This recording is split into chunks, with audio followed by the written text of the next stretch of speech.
Hello दोस्तों, my self Rakesh Kumar Yadav, क्रांति nursing career point में आपका स्वागत है। हम देखने चल रहे हैं रिस्पायरेशन। ये जो रिस्पायरेशन टॉपिक है, हमने रिस्पायरेटरी सिस्टम में प्रीवियस लेक्चर में हमने लंग्स तक देख चुके हैं। अब यहाँ से हम देख रहे हैं मैकेनिज्म वाले पोर्शन में, यानी फिजियोलॉजी शुरू हो रही है यहाँ से। तो रिस्पायरेशन देख लीजिए, इसमें 2 स्टेप होते हैं। क्या? इंस्पायरेशन और एक्सपायरेशन। इस इंस्पायरेशन किसे कहते हैं? जब हम एटमॉस्फेयर एयर को अपने इनहेल करते हैं लंग्स में, तो उसको इंस्पायरेशन कहते हैं। जैसे हम सांस अंदर की ले रहे हैं तो ये इंस्पायरेशन हो गया। अब जैसे हम एयर को छोड़ेंगे तो हो जाएगा एक्सपायरेशन। जैसे तो जब हम छोड़ते हैं तो हमारा जो लंग्स होती है वो कॉन्ट्रैक्ट सिस्टोलिक कंडीशन में चली जाती है, रिलैक्स कंडीशन में चली जाती है। तो इस प्रकार से हमने देखा इंस्पायरेशन और एक्सपायरेशन। अब हम चल रहे हैं स्टेप देखने के लिए, इसके कितने स्टेप होते हैं। तो 4 मुख्य स्टेप होते हैं हमारे रिस्पायरेशन के। फर्स्ट, ब्रीथिंग और pulmonary ventilation. Second, diffusion of the gases. And third, transport of gas by the blood. And fourth, diffusion of oxygen and carbon dioxide between blood and tissue. तो ये जो 4 process होते हैं, 4 जो step, main step है respiration में, यही हमको पढ़ना है। ओके। और एक 5वां देख लीजिए, ये भी लास्ट स्टेप है, इसको सेलुलर रिस्पायरेशन कहते हैं। Utilization of O2 by the cell of catabolic reaction and release CO2। यानी कि जब हमारा सेलुलर रिस्पायरेशन होता है तो उसमें ऑक्सीजन यूटिलाइज हो जाता है। किस लिए? रिएक्शन में इन्वॉल्व हो जाता है, इससे ग्लूकोज प्रोडक्शन होता है और बाय प्रोडक्ट रूप में हमारा CO2 निकलता है। उसको निकालना होता है, उसको शरीर से बाहर निकालना होता है, तो डिजॉल्व हो जाता है ब्लड में और वो सर्कुलेशन के द्वारा लंग्स में पहुंचता है और एक्सपायरेशन के द्वारा बाहर एटमॉस्फेयर में चला जाता है। तो ये हमने देखा इसके स्टेप्स। अब कुछ मसल्स होते हैं, मसल्स के बारे में जान लीजिए। इससे पहले ब्रीथिंग और थोड़ा इसके बारे में समझ लीजिए। ब्रीथिंग का मतलब होता है पल्मोनरी वेंटिलेशन, यानी कि हम केवल जो सांस ले रहे हैं, यानी एटमॉस्फेयर से सांस ले रहे हैं और हम क्या कर रहे हैं, अपने अंदर से सांस छोड़ रहे हैं बाहर। तो इसी को सांस लेने को इन्हेलेशन या इंस्पायरेशन और सांस को छोड़ने को एक्सहेलेशन या एक्सपायरेशन कहते हैं। सेकेंड है diffusion of the gas. Diffusion of the gas का मतलब है कि हमारे लंग्स में जो एल्वियोलाई होती है उसका डिफ्यूजन होता है CO2 और कार्बन डाइऑक्साइड का। ब्लड से CO2 कहाँ चला जाता है? एल्वियोलाई में, और एल्वियोलाई से ऑक्सीजन चला जाता है ब्लड में। और जैसे ही ब्लड में ऑक्सीजन जाता है तो ऑक्सीजनेटेड ब्लड हो जाती है और वो सर्कुलेशन के द्वारा हार्ट में आती है और हार्ट में आने के बाद पूरे बॉडी में पहुंचती है और फिर पूरे जब बॉडी में पहुंचती है तो डिफरेंट टिश्यू के पास पहुंचती है। वहाँ पे सेलुलर रिस्पायरेशन होता है, यानी 5 स्टेप शुरू होता है। ये हम सारे स्टेप पढ़ेंगे। थर्ड देखिए, transport of gas by the blood. Blood 2 type के गैस का मुख्य रूप से होते, तो और भी गैस का ट्रांसपोर्टेशन करता है, लेकिन मुख्य रूप से देखा जाए तो ऑक्सीजन और कार्बन डाइऑक्साइड का ट्रांसपोर्टेशन करता है। कहाँ से कहाँ तक? लंग्स से लेके पूरे सेल तक। ओके। तो ये ट्रांसपोर्ट का काम करता है ब्लड। तो ये स्टेप में होता है diffusion of oxygen and CO2 between the blood and tissue. अब जब हमारा ब्लड ऑक्सीजन लेके टिश्यू के पास पहुंचता है तो टिश्यू ऑक्सीजन को यूटिलाइज कर लेती है, खर्च कर लेती है। जैसे मान लीजिए आपके घर में लोग पैसे कमा के आते हैं, मम्मी पापा जो भी कमा के आते हैं, तो उस पैसे को आपके ऊपर खर्च करते हैं ना। तो वैसे ही ब्लड हमारा ऑक्सीजन लेके आता है तो टिश्यू उसको खर्च करता है, यूज करता है। खर्च करना मतलब यूज करना। और जैसे ही ऑक्सीजन यूज करेगा तो क्या मिलेगा? उस ऑक्सीजन जैसे यूज होगा तो ऑक्सीजनेशन रिएक्शन होगा, एरोबिक रिएक्शन होगी, जिसके द्वारा हमारा ग्लूकोज का फॉर्मेशन होगा और बाई प्रोडक्ट के रूप में CO2 का फॉर्मेशन होता है। तो वो जो टिश्यू के पास CO2 बनता है तो वो कहीं जाता नहीं है, वो CO2 कहाँ चला जाता है? ब्लड में डिफ्यूज हो जाता है। तो इसीलिए इसका नाम पड़ा है डिफ्यूजन। डिफ्यूजन का मतलब होता है एक पासिव प्रोसेस होता है जिसमें गैस का मूवमेंट होता है। ओके। और लास्ट में देख लीजिए utilization of O2 by the cell, यानी कि जो हमारे सेल्स होते हैं वो ऑक्सीजन को यूटिलाइज कर लेते हैं, खर्च कर लेते हैं। ओके। और उसके द्वारा ग्लूकोज का फॉर्मेशन हो जाता है। और ये जो रिएक्शन होती है किस लिए करते हैं? ये कैटाबॉलिक रिएक्शन, यानी कि यूटिलाइजेशन ऑफ जो ऑक्सीजन है उसको कैटाबॉलिक रिएक्शन कहते हैं। क्यों? क्योंकि उसमें ब्रेक डाउन हो रहा है। और एनाबॉलिक रिएक्शन किसे कहते हैं? जब कोई चीज़ बन रही होती है तो उसको एनाबॉलिक रिएक्शन कहते हैं। ओके। लेकिन इस रिएक्शन के दौरान देखिए रिलीज ऑफ CO2, इस रिएक्शन के दौरान CO2 का प्रोडक्शन होता है या उत्सर्जन होता है। इस पूरे प्रक्रिया को बोलते हैं सेलुलर रिस्पायरेशन, कोशिकीय श्वसन के नाम से जानते हैं। ओके, अब हम ये देखने चल रहे हैं कि कौन कौन से मसल इन्वॉल्व होते हैं इस रिस्पायरेशन के प्रोसेस में। तो देखिए मेन रूप से इसमें 3 मेन मसल इन्वॉल्व होते हैं। पहला होता है डायफ्राम, दूसरा एक्सटर्नल इंटरकॉस्टल मसल, और एक और भी होता है जिसको स्टर्नम बोलते हैं या डोम शेप्ड जो स्ट्रक्चर हो जाता है। तो मेन रूप से देखा जाए तो डायफ्राम और एक्सटर्नल इंटरकॉस्टल मसल, और इसके अलावा रिब्स भी होती है। रिब्स जैसे फैलती है तो हमारा स्पेस बढ़ता है, और जितना ही स्पेस बढ़ेगा तो हमारा एयर अंदर जाएगा। निगेटिव प्रेशर क्रिएट होगा तो बाहर से हमारा एयर अंदर जाएगा, जो पॉजिटिव प्रेशर क्रिएट होता है तो जो एयर अंदर है वो बाहर चले जाते हैं। तो निगेटिव प्रेशर कैसे क्रिएट होगा? जब किसी भी गैस का पार्शियल प्रेशर हमारे लंग्स में ज़्यादा होगा और हमारे सराउंडिंग में उस गैस का पार्शियल प्रेशर कम होगा, तो जाहिर सी बात है कि जो गैस का मूवमेंट होता है लोअर प्रेशर से हायर प्रेशर की ओर होती है। तो जैसे ही O2 का पार्शियल प्रेशर हमारे एटमॉस्फेयर में कम होगा और हमारे लंग्स में कहाँ होता है? ज़्यादा होता है, तो एयर में ऑक्सीजन कहाँ जाती है? एटमॉस्फेयर से लंग्स में आ जाती है। लेकिन इसका उल्टा CO2 में होता है। CO2 में क्या होता है? हमारे लंग्स में उसका पार्शियल प्रेशर कम होता है और हमारे सराउंडिंग में उसका पार्शियल प्रेशर ज़्यादा होता है, यानी पॉजिटिव प्रेशर क्रिएट होता है। तो यानी वो एयर के थ्रू CO2 बाहर चला जाता है। किस प्रोसेस के द्वारा? एक्सपायरेशन के द्वारा। ठीक है, अब हम देखने चल रहे हैं एक्सपायरेशन क्या है। यह एक पैसिव प्रोसेस है। पैसिव प्रोसेस वो होता है जिसमें किसी प्रकार की एनर्जी की खर्च नहीं होती है, और एक्टिव प्रोसेस उसे कहते हैं जिसमें हम एनर्जी खर्च करते हैं। कौन सा एनर्जी? ग्लूकोज, सेलुलर एनर्जी, उसको energy currency of the cell कहा जाता है। ठीक, तो एक्सपायरेशन एक पैसिव प्रोसेस होता है और इसमें नो मसल्स आर इन्वॉल्व, इसमें कोई मसल्स इन्वॉल्व नहीं होते हैं। अब हम बता रहे हैं कि कंपोजिशन क्या होता है। जो हम ब्रीथिंग के दौरान हवा लेते हैं, एयर लेते हैं और छोड़ते हैं, उसमें क्या कंपोजिशन होता है। तो जो इंस्पायर्ड एयर होता है, जो हम हवा लिए होते हैं, उसमें CO2 और नाइट्रोजन होता है और ऑक्सीजन होता है। तो ऑक्सीजन होता है 21%, CO2 होता है 0.04% और नाइट्रोजन होता है 78%। और जब हम उसको एक्सपायर करते हैं, तो इंस्पायर हो गया, इंस्पायर मतलब ले रहे हैं, एक्सपायर मतलब छोड़ रहे हैं। तो जब हम छोड़ते हैं तो उसमें 16% ऑक्सीजन होता है और CO2 कितना होता है? 4%। तो देख लीजिए यहाँ पे, जब हम ऑक्सीजन छोड़ते हैं तो जब हम छोड़ते हैं यार तो ऑक्सीजन कम बाहर निकलता है, लेकिन यहाँ देखिए 0.04 से कहाँ चला जाएगा? 4, बहुत ज़्यादा इम्प्लीमेंट होगा, सीधे 100% बढ़ गया। 100 नहीं, हाँ 100% इसकी बढ़ोतरी हो गई। और नाइट्रोजन कितना परसेंट हो गया? ये 78% हम इनहेल किए थे, और एक्सहेल कितना हो गया? लगभग उतना ही, 74 से 78%। तो यानी कि नाइट्रोजन और CO2, नाइट्रोजन का लगभग सेम रहता है, और सबसे ज़्यादा बढ़ोतरी किसकी होती है? CO2 का। तो इसे हम ये भी देख सकते हैं और इस डाटा से ये भी पता लगा सकते हैं कि हमारे बॉडी में कार्बन डाइऑक्साइड का प्रोडक्शन होता है, क्योंकि बाहर से हमने तो इतना ही लिया 0.04%, तो 4% कहाँ से आया? तो 4% कहीं से नहीं आया। हमारे बॉडी में मेटाबॉलिक रिएक्शन होती है, उसमें हमारे कैटाबॉलिक रिएक्शन होती है और एनाबॉलिक रिएक्शन होती है। जो कैटाबॉलिक रिएक्शन होती है उसमें CO2 बाय प्रोडक्ट के रूप में निकलता है। तो इससे हज़ारों मिलियन साल रिएक्शन होता है हमारे शरीर में 1 सेकंड में। तो उसके दौरान CO2 बहुत ज़्यादा बन जाता है, जिसको निकालना ज़रूरी होता है, और एक्सपायरेशन प्रोसेस के द्वारा निकल जाता है। तो छोटी सी बात हमने देखा, और हम चल रहे हैं इसके मैकेनिज्म के बारे में देखने। ओके, तो अब हम देखने चलते हैं टोटल वॉल्यूम। रिस्पायरेटरी सिस्टम में वॉल्यूम का क्या मतलब है कि हमारे लंग्स में एयर की कितनी अमाउंट है, उसको बोलते हैं रिस्पायरेटरी वॉल्यूम या कैपेसिटी। तो रिस्पायरेटरी वॉल्यूम डिफरेंट टाइप की होती है। तो पहला देखते हैं टाइडल वॉल्यूम। टाइडल वॉल्यूम कितना होता है? 500 ml होता है। टाइडल वॉल्यूम किसे कहते हैं? तो टाइडल वॉल्यूम का डिफिनीशन है कि वॉल्यूम एक्सपायर्ड और inspired during a normal respiration, यानी जब हम एक नॉर्मल रिस्पायरेशन लेते हैं, जैसे कि इनहेलेशन और एक्सहेलेशन, तो उसमें 500 ml वॉल्यूम जो होता है हमारा टाइडल वॉल्यूम होता है। तो टाइडल वॉल्यूम क्या है? तो कोई पूछे टाइडल वॉल्यूम क्या है, तो कहेंगे कि नॉर्मल एक्सपायरेशन और इंस्पायरेशन के दौरान जो वॉल्यूम हमारा लंग्स में बचता है, तो वो होता है टाइडल वॉल्यूम।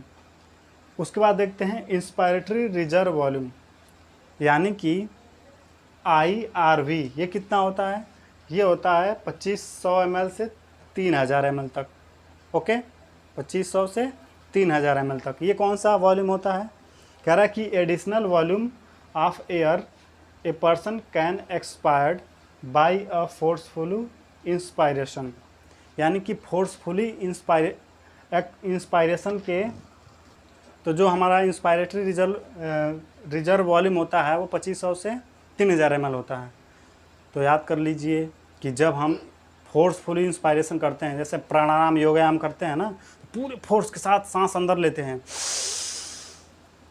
पूरे फोर्स के साथ जब हम सांस अंदर लिए तो ये हो गया इंस्पायरेटरी रिजर्व वॉल्यूम। और इसके बाद जो हमारा लंग्स में एयर बची हुई है वो कितनी होती है, 2500 से 3000 ml। ओके, अगला है एक्सपायरेटरी रिजर्व वॉल्यूम। एक्सपायरेटरी इसी का उल्टा, यानी कि पूरे फोर्स के साथ लंग्स को खाली करने के बाद, पूरे फोर्स के साथ लंग्स को खाली करने के बाद एक्सपायरेशन प्रोसेस के द्वारा जो वॉल्यूम बच जाता है एयर का हमारे लंग्स के अंदर, जैसे पूरे फोर्स के साथ बाहर निकाल दिए उसके बाद भी बच गया हमारा जो एयर हमारे लंग्स में, तो वो होता है एक्सपायरेटरी रिजर्व वॉल्यूम। कितना होता है, ERV 1000 ml से 1100 ml, यानी 1000 ml से 1000 ml से कितना होता है, 1100 ml तक। ओके, तो देख लीजिए, ए additional volume of air a person can inspired by a forcefully expiration. Okay, तो ये हमने देखा। अब देखने चल रहा है कि रेजिडुअल वॉल्यूम क्या होता है, RV। RV क्या होता है, ये नॉर्मल होता है 1100 ml से लेके 1200 ml तक। ये कौन सा वॉल्यूम होता है, कह रहा है कि volume of air remaining in the lungs after the forcefully expiration, यानी कि पूरी फोर्स के साथ जब हम एक्सपायरेशन कर लेते हैं तो जो वॉल्यूम रेजिडुअल के रूप में बच जाता है वो हमारा होता है रेजिडुअल वॉल्यूम, वो 1100 से 1200 ml होता है। ओके, अब हम आते हैं कैपेसिटी के बारे में, लंग्स की कैपेसिटी के बारे में। लंग्स के अंदर जो एयर को धारण करने की जो कैपेसिटी है उसको बोलते हैं लंग्स कैपेसिटी। तो ये होती है इंस्पायरेटरी कैपेसिटी। फर्स्ट देखने चल रहा है इंस्पायरेटरी कैपेसिटी IC, ये होता है total volume plus inspiratory reserve volume. ये कितना होता है, ये 3000 ml होता है, 3000 ml से 3500 ml तक। ओके, ये होता है इंस्पायरेटरी कैपेसिटी। ओके, इसके अंदर क्या क्या आता है, टाइडल वॉल्यूम आता है और इंस्पायरेटरी रिजर्व वॉल्यूम होता है। टाइडल वॉल्यूम आपको पता है, अभी देखे थे हम, 500 ml होता है। ठीक, 500 ml टाइडल वॉल्यूम हो गया। इंस्पायरेटरी रिजर्व वॉल्यूम देख लीजिए, 2500 से 3000 वहाँ पुट कर दीजिए, दोनों को जोड़ दीजिए तो 3000 से 3500 आएगा। अब हम देखने चल रहे हैं एक्सपायरेटरी कैपेसिटी। एक्सपायरेटरी कैपेसिटी क्या होती है, ये होती है EC = TV + ERV। TV क्या है, टाइडल वॉल्यूम, और ERV क्या है, एक्सपायरेटरी रिजर्व वॉल्यूम। तो TV हो गया 1500 ml और एक्सपायरेटरी रिजर्व वॉल्यूम ये हो गया 1600, 1500 से 1600। ये दोनों को जोड़ने के बाद हमारा आएगा 1500 ml से 1600 ml। Okay, functional residual capacity कितनी होती है, FRC। जब हम एक्सपायरेटरी रिजर्व वॉल्यूम और रेजिडुअल वॉल्यूम को जब जोड़ देंगे, एक्सपायरेटरी रिजर्व वॉल्यूम और रेजिडुअल वॉल्यूम को जोड़ने के बाद, दोनों वॉल्यूम को जोड़ देंगे तो उसके बाद जो आता है वो होता है फंक्शनल रेजिडुअल कैपेसिटी, FRC। और कितना होता है, तो ये होता है 2100 ml से लेके 2300 ml तक। तो हमने ERC देख लिया, FRC। अब हम देखने चल रहे हैं वाइटल कैपेसिटी। वाइटल कैपेसिटी क्या होती है, यानी कि जब हम एक्सपायरेटरी रिजर्व वॉल्यूम जोड़ दें, इंस्पायरेटरी जोड़ दें और टाइडल जोड़ दें, इंस्पायरेटरी और एक्सपायरेटरी और टाइडल तीनों को जब जोड़ देंगे तो होता है वाइटल कैपेसिटी। वो कितना होता है, तो 4000 से लेकर 4600 ml होता है। ओके, तो ये हमने देखा कि डिफरेंट टाइप के वॉल्यूम और कैपेसिटी। अब हम देखने चल रहे हैं लास्ट में टोटल लंग्स कैपेसिटी। ओके, हम देखने चल रहे हैं क्या, टोटल लंग्स कैपेसिटी। जैसे हम बात करते हैं कि हमारी पूरी लंग्स की क्षमता कितनी है, तो सारा वॉल्यूम जोड़ दीजिए। पहली बात कौन कौन, residual volume, expiratory reserve volume, tidal volume और इंस्पायरेटरी रिजर्व वॉल्यूम। सारे वॉल्यूम को जोड़ने के बाद जो वॉल्यूम बनता है वो टोटल लंग्स कैपेसिटी होता है, TLC। ओके, या ऐसा ना कीजिए तो क्या कर सकते हैं, वाइटल कैपेसिटी को जोड़ दीजिए और उसमें रेजिडुअल वॉल्यूम को जोड़ दीजिए, तो बस उन दोनों को जोड़ने के बाद ही आ सकता है। ये होता है 5000 ml से लेके 6000 ml तक। ओके, अब हम चलते हैं देखने की रिस्पायरेटरी सिस्टम को रेगुलेट कौन करता है। ओके, तो कुछ सेंटर होते हैं हमारे ब्रेन में। ओके, कौन कौन से सेंटर होते हैं? तो रिस्पायरेटरी सेंटर तो दो होते हैं, फर्स्ट देख लेते हैं। एक होता है इंस्पायरेटरी सेंटर और दूसरा एक्सपायरेटरी सेंटर। तो पहले हम देखने चल रहे हैं कि रिस्पायरेटरी सेंटर होता क्या है। तो देखिए, यह है कि न्यूरॉन्स, ग्रुप ऑफ न्यूरॉन्स होते हैं। ओके, जो हमारे ब्रेन में पाए जाते हैं। ये कंट्रोल करते हैं, क्या कंट्रोल करते हैं? रेट को, रिदम को और फोर्स ऑफ रिस्पायरेशन को। कितना रेट से होगा, उसकी रिदम क्या होगी और कितना फोर्सफुली होगी। तो रेट, रिदम और फोर्स को रेगुलेट करते हैं कौन? रिस्पायरेटरी सेंटर हमारे ब्रेन में होते हैं। किसके द्वारा रेगुलेट होते हैं? न्यूरॉन्स के द्वारा, ग्रुप ऑफ न्यूरॉन्स होते हैं। Okay, classification of respiratory center. First, inspiratory center, ये क्या होते हैं? The center generate inspiratory ramp signal by their auto rhythmic properties.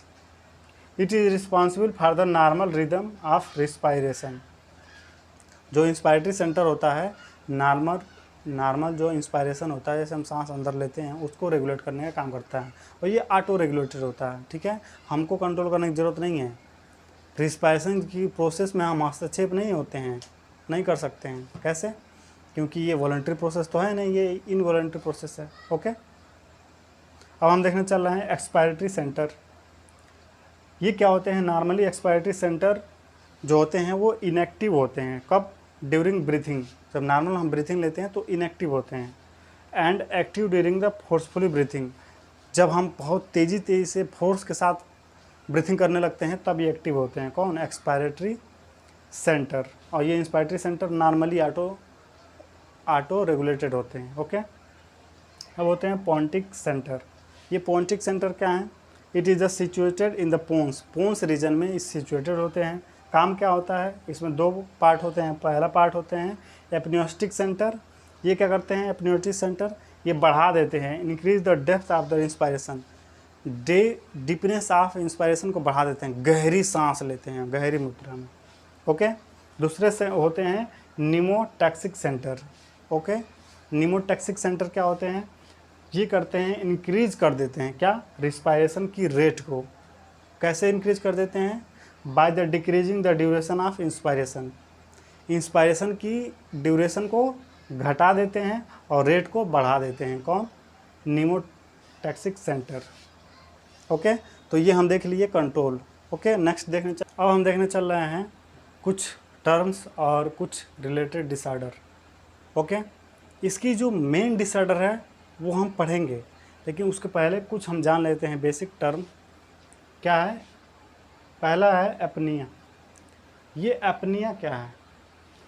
जब हम सांस लेते हैं या नॉर्मल ब्रीथिंग करते हैं तो सोते हैं, रात में सो जाते हैं, नॉर्मल ब्रीथिंग करते रहते हैं, तो अचानक सांस रुक जाए तो उसको बोलते हैं apnoea. Temporary arrest the breathing during the sleep, यानी कि नाइट में सोते समय सांस का रुक जाना एपनिया कहलाती है। हाइपोक्सिया कहलाती है, कम हो जाना, ऑक्सीजन की अमाउंट कम हो जाना।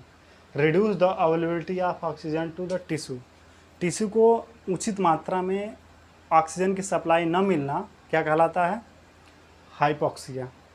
ओके, ये बहुत डेंजर कंडीशन है, ध्यान दीजिए, इसके वजह से डेथ भी हो सकती है। हाइपर कैपनिया क्या है? हाइपर कैपनिया, इसमें इंक्रीज्ड हो जाता है किसका लेवल? कार्बन डाइऑक्साइड का। कहाँ पे? ब्लड में। यानी कि जब ब्लड में कार्बन डाइऑक्साइड का लेवल बढ़ जाए, सडनली बढ़ जाए, तो उसके वजह से क्या हो जाता है? हाइपोकैपनिया हो जाती है। ठीक, कंडीशन को क्या बोलते हैं? मेडिकल कंडीशन है छोटे छोटे। अगला है एसफेक्सिया। ये क्या है? सफोकेशन हो जाना या ऑब्स्ट्रक्शन हो जाता है हमारे एयर पैसेज में, ओसोफेगस में या हमारे फेरिंग्स में, लेरिंग्स में, ट्रेकिया में, किसी भी हमारा जो एयर का पैसेज है कहीं भी ब्लॉकेज हो जाता है या सफोकेशन होती है तो उसको बोलते हैं एसफेक्सिया। एटीलैक्टेसिस क्या है? जो एटीलैक्टेसिस है उसमें क्या हो जाता है? पार्शियली या completely collapse of the lungs, यानी कि लंग्स कोलैप्स हो गया। ओके, पार्शियली या कम्प्लीटली, पार्शियली मतलब आधा हुआ है और कम्प्लीटली मतलब पूरा हो गया है।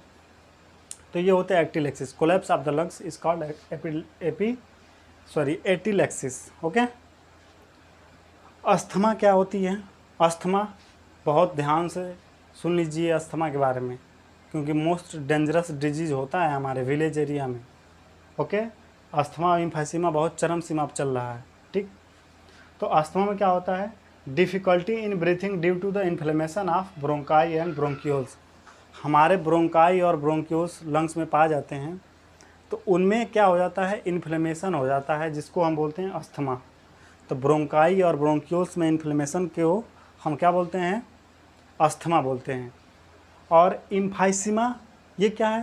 तो अस्थमा एम्फीसिमा में अंतर है। ओके, क्या अंतर है?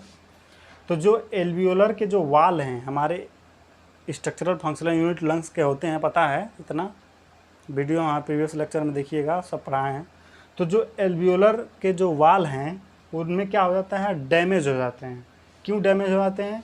Due to respiratory surface decreased. Respiration की जो सरफेस है वो डिक्रीज हो जाती है, उसकी वजह से एल्वियोलाई के जो वाल हैं वो डैमेज हो जाते हैं। मेजर काजेस क्या होते हैं? सिगरेट स्मोकिंग, जब हम ज़्यादा मात्रा में सिगरेट का स्मोकिंग करने लगते हैं, सुट्टा मारने लगते हैं। आजकल लौंडे क्या करते हैं, लड़के हमारे देखे हैं, इस यूनिवर्सिटी वगैरह में पढ़ने वाले विद्यार्थी, कॉलेज वगैरह में पढ़ने वाले विद्यार्थी क्या करते हैं? सुट्टा मारते हैं। सुट्टा क्या होता है? एक पैक मार के एकदम मस्त हो जाते हैं। मस्त तो तुम हो जाते हो, लेकिन तुम्हारा लंग्स तुमसे त्रस्त हो जाता है, त्राहिमाम करता है, और उसकी बात नहीं मानते हो। तो एक दिन तुम त्राहिमाम करोगे, वो तुम्हारी बात नहीं मानेगा और वो कोलैप्स हो जाएगा, ख़राब हो जाएगा, एम्फीसिमा हो जाएगी। ठीक। तो ये हमने देखा। अब हम देखने चल रहे हैं ऑक्यूपेशनल डिसऑर्डर। ऑक्यूपेशनल डिसऑर्डर क्या होती है? फर्स्ट है सिलिकोसिस। सिलिकोसिस में क्या हो जाती है? जब हमारी ब्रीथिंग में सिलिका आ जाती है, तो जो डिसऑर्डर आती है, जब सिलिका रिच एरिया में जाएंगे या कंपनी में काम करेंगे तो सिलिकोसिस हो जाती है। एस्बेस्टोसिस क्या हो जाती है? जो एक पार्टिकल होता है एस्बेस्टोसिस पार्टिकल, उसका हम ब्रीथिंग कर लेते हैं। ओके। और उसका मात्रा हमारे लंग्स में बढ़ जाता है तो एस्बेस्टोसिस हो जाता है। और एक होता है न्यूमोकोनियोसिस या ब्लैक लंग्स डिजीज। कोल फैक्ट्री में या कोल माइनिंग में जो काम करने वाले जो वर्कर होते हैं उनको ये बीमारी होती है। ये तीनों बीमारी कौन सी बीमारी है? इंडस्ट्रियल बीमारी है या ऑक्यूपेशनल बीमारी है, यानी कि हम काम कर रहे हैं उसके अकॉर्डिंग की बीमारी है। तो ठीक है, ये हम लास्ट देख लिए। ओके। अब हम यहीं तक इस वीडियो को कंप्लीट करेंगे, और हमारे चैनल को ज्ञानती नर्सिंग करियर पॉइंट को लाइक, सब्सक्राइब और शेयर कीजिए। ओके। और ध्यान से पढ़ते रहिए और अपने लक्ष्य की प्राप्ति कीजिए। और आपको बहुत बहुत धन्यवाद। Thank you.